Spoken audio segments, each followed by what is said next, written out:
Hello everyone, welcome back to my channel. आज मैं Roadies का जो पर्टिकुलर कुछ कंटेस्टेंट हैं जो पिछले वीडियोस में मैं जिनके बारे में डिस्कस नहीं कर पाई थी, आज मैं उनके बारे में डिस्कस करना चाहती हूँ। इन कंटेस्टेंट्स के नाम हैं जोएल, आकाश थापा, देवांशी। इन लोगों के बारे में मैं आज थोड़ा डिस्कस करूँगी कि मैंने इन लोगों में क्या ऑब्ज़र्व किया, क्या मुझे सही लगा, क्या मुझे गलत लगा। ये मेरी वीडियो आप एंड तक देखिएगा। आप मेरे से को बताइएगा कि आप मुझसे किस हद तक एग्री हैं, किस हद तक एग्री नहीं है। आपने क्या ऑब्ज़र्व किया, क्या कुछ अलग अगर ऑब्ज़र्व किया है तो प्लीज़ मुझे कमेंट सेक्शन में इस चीज़ को बताइएगा, इन्फॉर्म कीजिएगा। तो चलिए अपना वीडियो स्टार्ट करते हैं। Let's get started.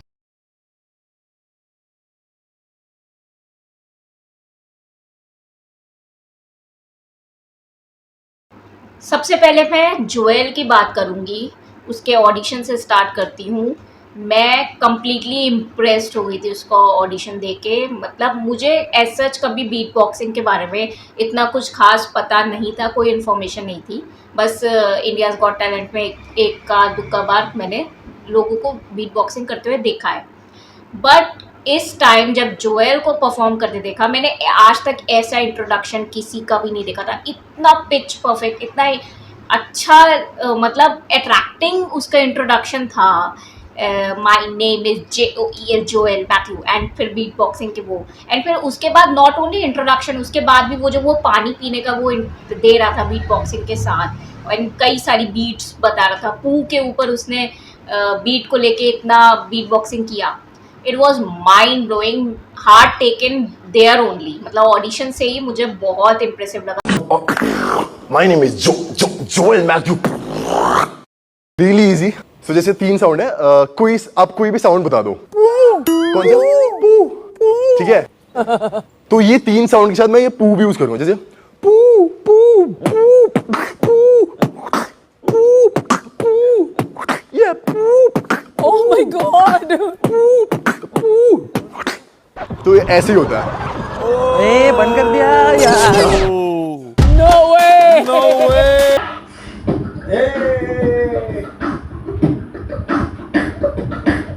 उसका एक्टिंग का डायलॉग मुझे बहुत अच्छा लगा। मतलब बता दे मुझे, तू कबीर से क्या डायलॉग मार रहा था क्या?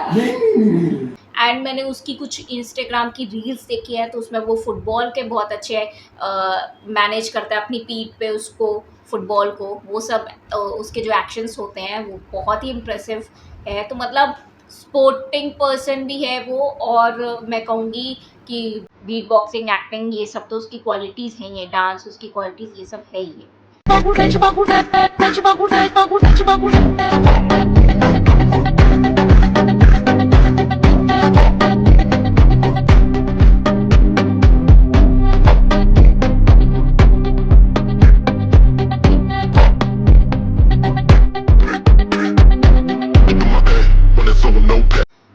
कंप्लीट पैकेज ओवरऑल मुझे लगा वो। एंड मैं ये कहना चाहूँगी कि उसका उतना यूटिलाइजेशन शो ने नहीं किया, मेकर्स ने नहीं किया। वो बहुत अच्छा कर सकता था इस शो में। अगर फिजिकल टास्क में भी उसको लाया जाता तो वो बहुत अच्छा परफॉर्म करता आगे के टास्क में। उसके साथ जो वो पॉडकास्ट पे जो वो बातें कह रहा है एलिमिनेशन होने के बाद, even I felt literally bad जिस तरीके से प्रिंस ने उसका एलिमिनेशन किया कि पहले जोएल तू आ, तू वापस जा, फिर जोएल तू आ, तू वापस जा। ये सब जो ड्रामा करने की ज़रूरत नहीं थी, अननेसेसरी मूव लग रहा था भाई। अगर तुम आकाश थापा को कुछ सबक सिखाना चाहते हो तो उसके लिए तो चलो तुमने सबक सिखा दिया, लेकिन व्हाट अबाउट जोएल, उसके इमोशंस का क्या?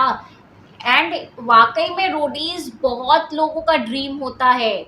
नेम फेम पाने के लिए सबसे बड़ा क्राइटेरिया होता है रोडीज़ से आप अपनी को स्टार्ट कर सकते हो। अगर आप एक एक्टर हो जो इनिशियल लेवल पे थोड़ा बहुत, अगर आपने 1-2 रोल्स करे हुए हैं एंड आप चाहते हो कि आपको एक्टिंग करियर में खूब बून मिले, बहुत सारे लोग रोडीज़ एंड स्प्लिट्सविला से निकले हैं। श्रुति सिन्हा हो गई आपकी, और ये वरुण सूद हो गया, बसीर अली हो गया, कितने सारे लोग आज अच्छा अच्छा काम कर रहे हैं। श्रेया कालरा ने भी वेब सीरीज़ में काम किए हैं।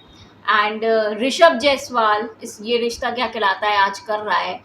तो ये सब नोन फेस हो जाते हैं, इनको एक्टिंग करियर में बहुत अपॉर्चुनिटीज़ मिलने लगती हैं, नो डाउट, चाहे वो टीवी सीरियल हो, वेब सीरीज़ हो, अपॉर्चुनिटीज़ खुल जाती हैं उनके लिए। तो ये मैं कहूँगी कि उसको और ट्राई करना चाहिए, एंटरटेनमेंट टास्क के लिए जोएल को ट्राई करना चाहिए था, उसका ऐसे इतनी जल्दी एलिमिनेशन नहीं करना चाहिए था। एंड अगर ये चीज़ है मेकर्स के पॉइंट ऑफ व्यू से कि जोएल का फेस वैल्यू कम है एंड आकाश थापा का फेस वैल्यू ज़्यादा था, और इसलिए आकाश थापा को मेकर्स बचाना चाहते थे और प्रिंस को उन लोगों ने बोला था कि नहीं, जोएल का एलिमिनेशन करो और आकाश थापा को रखो।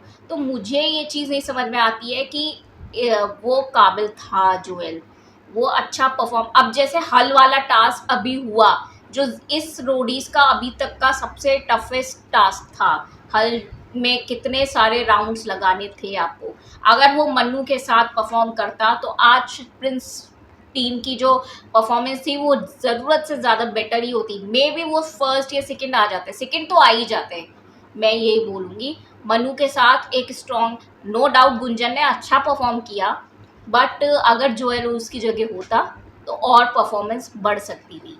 एंड अगर मेकर्स ये चाहते थे कि आकाश थापा उसके लिए टीआरपी उनके लिए लेके आएंगे, उसकी फेस वैल्यू है, ऑब्वियसली फेस वैल्यू है, उसने बहुत मेहनत की है, मैं इस बात से डिसएग्री नहीं करती, आकाश थापा ने ज़िंदगी में बहुत मेहनत की है, उसने इस मुकाम तक आने के लिए, अगर उसके आज 2 मिलियन फॉलोअर्स हैं इंस्टाग्राम पे तो ऑब्वियसली उसकी कोरियोग्राफी की मैं देख चुकी हूँ झलक दिखला जा में, नीति टेलर को जो वो कोरियोग्राफ करता था, मैं खुद इम्प्रेस थी उसकी कोरियोग्राफी स्किल से, बहुत अच्छी कोरियोग्राफी करता है, बहुत कम एज का है एंड स्टिल वो बहुत अच्छा परफॉर्म करता है, तो उसके अंदर टैलेंट है डांस का, तो ऑब्वियसली उसने कमाए हैं ये फॉलोअर्स, ये मैं एग्री करती हूँ इस चीज़ से। तो वो लोग जो उसको फॉलो करते हैं वो डेफिनेटली रोडीज उसके लिए देखेंगे, लेकिन अगर ये ट्विस्ट लेके आई थे कि जो 4 लोगों ने परफॉर्म किया उन्हीं में से किसी एक को जाना है, तो उस दिन की परफॉर्मेंस के बेसिस पे डेफिनेटली जोएल ने आकाश थापा से बेटर परफॉर्म किया था, इसमें कोई शक नहीं है। एंड आकाश थापा रिंग से बाहर गिर गया था और लेकिन जोएल कभी नहीं गिरा था, वो जो रोप चलानी थी उसमें जोएल नहीं कर पाया था, लेकिन फिर भी वो टास्क से एरेना से तो बाहर नहीं गिरा था ना, जिस टास्क की वजह से उसको निकाला गया है। तो आकाश थापा को कुछ ऐसा कर देते हैं कि किसी तरह आकाश थापा का एलिमिनेशन करके उसको रोक लेते हैं, ट्विस्ट की तो भरमार हो सकती है रोडीज पे, मेकर्स के अंदर इतनी तो क्रिएटिविटी है ही है, तो कि अगर आकाश थापा को उन्हें बचाना था तो कुछ भी करके बचा सकते थे, लेकिन जोएल को निकालना वो गलत था, वो उसका एलिमिनेशन नहीं करना चाहिए था, उसको चाहे आकाश थापा को एलिमिनेट करके कुछ घंटे के बाद वापस ले आते, ऐसा कुछ कर देते, कुछ भी कर सकते थे मेकर्स, दिमाग लगाना चाहिए था यहाँ पे, बट जोएल को नहीं निकालना चाहिए था। मैं तो ये कहती हूँ कि आकाश थापा एंड जोएल दोनों डिजर्व करते थे जर्नी पे रहना, इन दोनों का एलिमिनेशन मुझे बहुत खला है, आकाश थापा को ज़्यादा रखा नहीं, 1-2 हफ्ते के बाद आकाश थापा भी एलिमिनेट हो गया, so that literally piss me off कि ये दोनों ही वो फिजिकलिटी में बहुत अच्छा करता जोएल, एंड जहाँ पे क्विकनेस की बात आती है कि कोई टास्क बहुत जल्दी करना है, वहाँ पे आकाश थापा बहुत जल्दी करता, ये मैंने ऑब्जर्व कर लिया है इतने दिनों में। सो आई डोंट नो कि क्यों नहीं, मतलब रोडीज पे अगर आप लेके आते हो, आप सिलेक्शन करते हो अच्छे लोगों का, बहुत कम, इस बार 32 लोगों में से मेरे को बहुत ही रेयर 2-4-5-6 ही लोग ऐसे लग रहे हैं जो बहुत हर तरीके से ओवरऑल ऑलराउंडर हैं, दिमाग भी चलाते हैं एंड परफॉर्म भी अच्छा करते हैं, तो आपको बैक करना चाहिए उन रोडीज़ को जो अच्छा कर सकते हैं, परफॉर्म कर सकते हैं एंड अच्छा खेल सकते हैं इस चीज़ के लिए।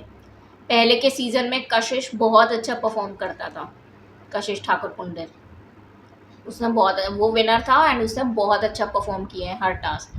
तो इट्स नॉट ओनली कि आप सर्वाइव कैसे कर रहे हो वोट आउट को सिर्फ, या आप कितना फुटेज ले रहे हो सिर्फ टीआरपी के लिए, या मतलब उस फुटेज देने के लिए उन लोगों को, मेकर्स को नहीं बनाना चाहिए अपना वो शो, एंड रादर परफॉर्मेंस पे, मतलब कौन कितना परफॉर्मेंस उनको निकाल के दे सकता है, उस पे फोकस करना चाहिए मेकर्स को, ये चीज़ चेंज करनी चाहिए। जो ऑथेंटिसिटी थी रोडीज़ की पहले के सीजन्स में, वो ऑथेंटिसिटी अब नहीं रह गई है बिल्कुल भी।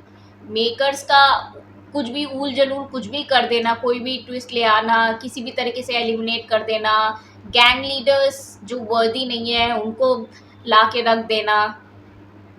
उन लोग का एक ऑरा था, निखिल चिनप्पा और रफ्तार जब वो थे उस सीज़न में, मज़ा आता था उन लोगों को देखने में, परफॉर्म करते हुए देखने में। अब वो बात ही नहीं रह गई है रूडीज़ में।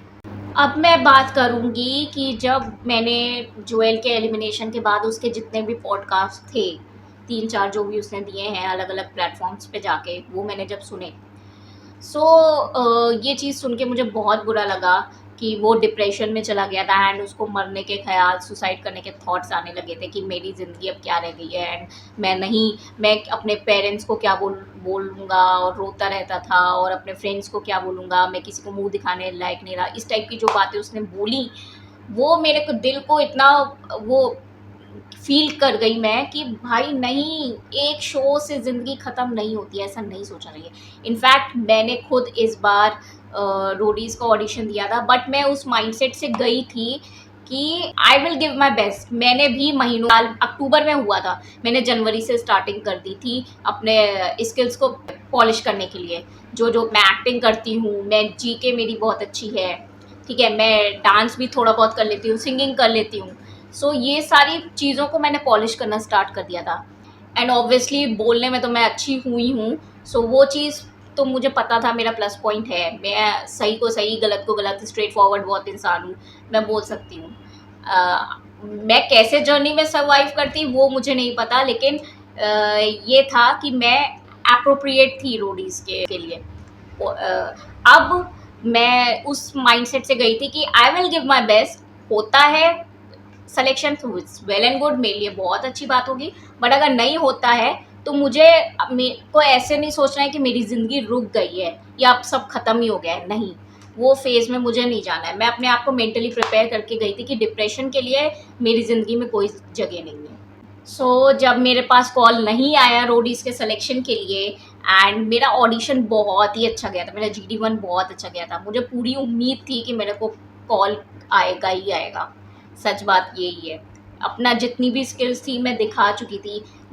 इंट्रोडक्शन मेरा बहुत अच्छा हुआ था। उन्होंने क्या देखते हैं एक रोडी को सेलेक्ट करने में, एंड थोड़ा बहुत ऑब्वियसली सोर्स वोर्स चलता है, एंड वो मैंने आपको बताया ही है कि जिसके जितने ज़्यादा फॉलोअर्स होंगे या जो नेशनल लेवल पे जो खेला वेला होगा, उसी बेसिस पे वो लोग सेलेक्ट करते हैं।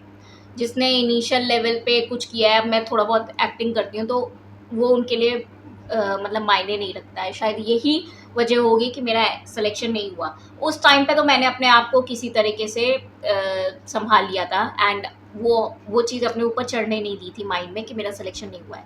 लेकिन हाँ, अब जब मैं रोडीज़ का मैंने ऑडिशन देखा एंड जब जर्नी देख रही हूँ, तो देवांशी